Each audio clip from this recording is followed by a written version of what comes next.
autour du monde, sans escale, sans assistance et sans les moyens électroniques modernes de navigation. Ces bateaux qui sont accompagnés également de bateaux historiques de la Golden Globe 1968. Dove si lavora ancora sodo, ovvero l'attestato di coperta nella parte del Tapio? Näiskelle. Hyvä. Ringin päät vedetty. Koska tuo Lionel oli sitä mieltä, että naapii niin puutit. Se on niin se mitä yritettiin tuonne taakse, se U-puutti, joka oli liian pieni, ei kun liian iso. Muistat se? Mitä se porasitte? On. And this is sandwich. And yours somewhere here. I think we have it. Couzeau. La question cadeau du jour, je vous invite à venir la découvrir pour gagner des lots ici sur le stand métier, intérim et CDI sous votre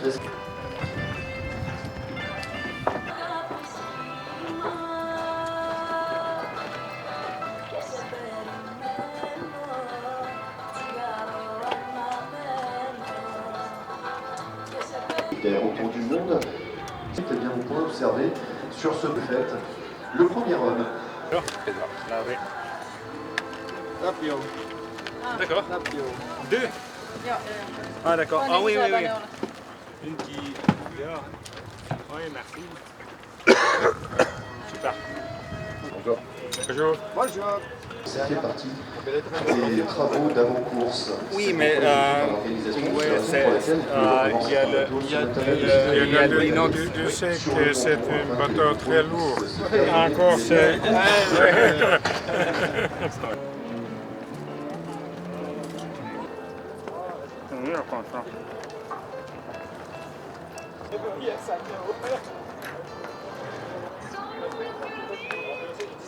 Good morning, Tapio. After 1 year of preparation, how do you feel to be in Les Sables d'Olonne?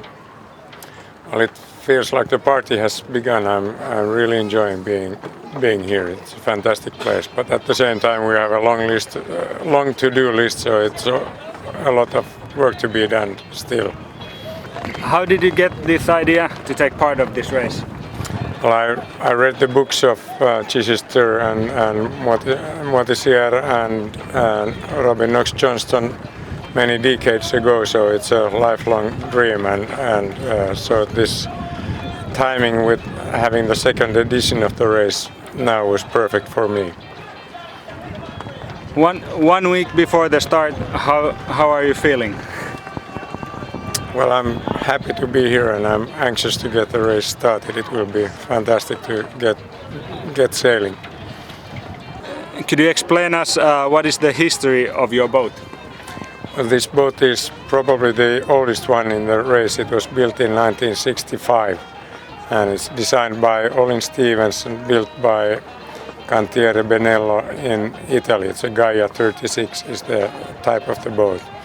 And at its time, this design was very successful ocean or offshore racing boat. And I have always been a big fan of Olin Stevens. I think the boat has beautiful lines, and I believe that beautiful boats sail well.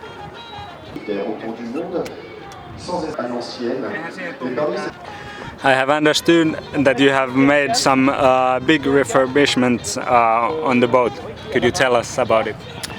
At its time, the boat was very modern construction. It is full sandwich laminate, both the hull and the deck.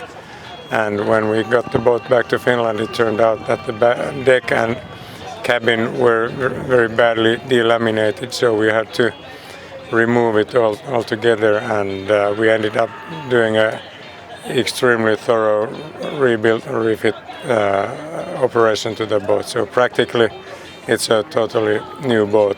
Only the shell of the old hull is original. Could you describe the interiors of the boat? Well, the interior layout is basically very close to the original. Even the original interior was totally removed, but bulkheads are roughly in the same place, but I have added 3 watertight bulkheads in the bow and 3 watertight bulkheads in the stern, and also the bulkheads in the middle of the boat are made so that they are ring frames, and when they are attached to longitudinal bulkheads it makes the hull much more rigid than it was originally. In front I have this is the main bulkhead, and this supports the mast stands on deck, and this is the mast support. So and the chain plates come here. So this is the very strong area of the boat, and the next bulkhead has been moved a bit further back than original, and that is also a ring frame with a submarine door opening forward. So that is the first watertight bulkhead, and then in front there are 2 more watertight bulkheads, making the bow into 3 watertight compartments, and the first one is filled with empty water bottles, so that's the crash box, so that even it would be a hold, it will not fill up with water. We also added some stringers to the bow of the boat, so the hull is much stronger, and basically the interior, the modifications have to do with making the boat safe and functional for single-handed ocean sailing. So I have a bunk in the middle of the boat, and there are longitudinal bulkheads going at the when I go in, so that the water won't spread around the boat, and I get it will be a very safe boat to move inside, because you can grab hold all the time from somewhere. Since you cannot have any electronics on board or any routing, how will you navigate? With sextant and compass? The navigation will happen only with help of traditional methods, like it was done in 1968, which means using trailing log, compass and sextant. This is one of my sextants. I actually have two spare ones with me too, and this is a new one.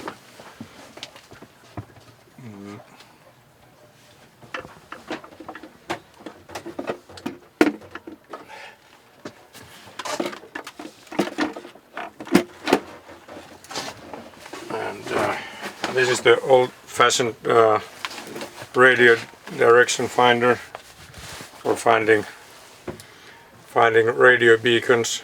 You see the frequency here, and then I listen the beep, which comes in Morse code, and find the direction where the sound disappears, and then I have a magnetic compass here, so I get a bearing to the radio beacon. And this is one of the trailing logs that we are using for measuring the distance sailed. So this will be at the end of the boat, at the transom, and on the line there will be a rotor going around, and I have 3 sets of these with 6 spare rotors, because they say that in light winds the sharks eat up these. And then I have my HF radio is here, and a ham radio here, and then I have a number of different kind of satellite beacons and things. This here is an AIS alarm, which I can, if I turn it on, it starts beeping when there are vessels close to me which have their AIS transponders on. And then I have a radar alarm, which is a similar thing, which alarms if I have a vessel sending radar signals towards me, so that will start beeping. So there are 2 different things which will wake me up when I'm sleeping here in my bunk, if I get close to boats. And when I sleep in the bunk, I have an extra compass here, so because the boat will be steered by a wind pilot wind vane, to a set angle to the wind, but if the wind direction changes, then the boat will start going to the wrong direction, and I will wake up every half an hour or so and check that I'm still going to the right heading. And as to the weather, the most important way to follow the weather is using the old-fashioned barograph, which draws a line here. I have a barometer here which shows the air pressure, but this is only for this moment. But here I can see whether it's going up or down. So when it's going deep down, I know that it's time to shorten sail. So that's basically it. It's quite simple. How many sails are you allowed to have on board, and which ones have you chosen? The rules allow us 11 sails, which is a lot for a small boat like this. Sailing here, I found that I'm going to have a problem fitting all the sails into the boat. When they came from the sail loft, they were neatly packed, but once they have been hoisted and repacked on the deck of the boat, I wonder how I'm going to fit into the boat myself. And I mostly have my food and clothes stored up forward, and then the spinnakers will be there too, but the heavier sails will be down at in the cockpit lockers in the transom of the boat. Your journey will take almost 1 year. How much food do you have on board, and what will you be eating? As the rules will not allow us to use water makers, so I don't see much point using freeze-dried foods, because then I would just need to carry more water. So I can as well have tinned food, which is slightly tastier than the freeze-dried ones. And as to the amount of the food, I probably have too much because the boat is almost sinking. So here's the. Do you want me to stand? Maybe you can't see anything if I stand there. So in the pantry I have a two-flame propane cooker with this is a pressure thing, pressure pot, which is safer to use because the lids lock into it, and when the pressure gets up, so it doesn't need as much energy. And I also use propane for heating the boat, so I have a propane heater down here.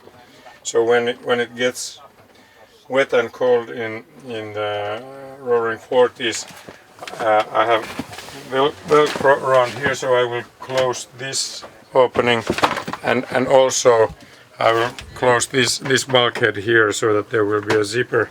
So this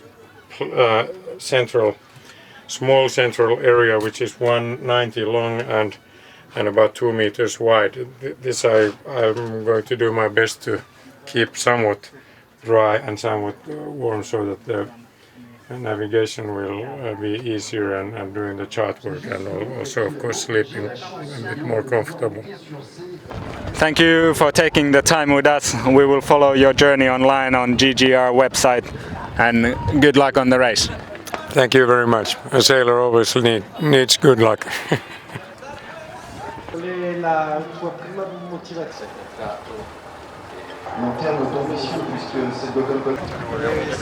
Itse asiassa Captain Coconut on niin kuin se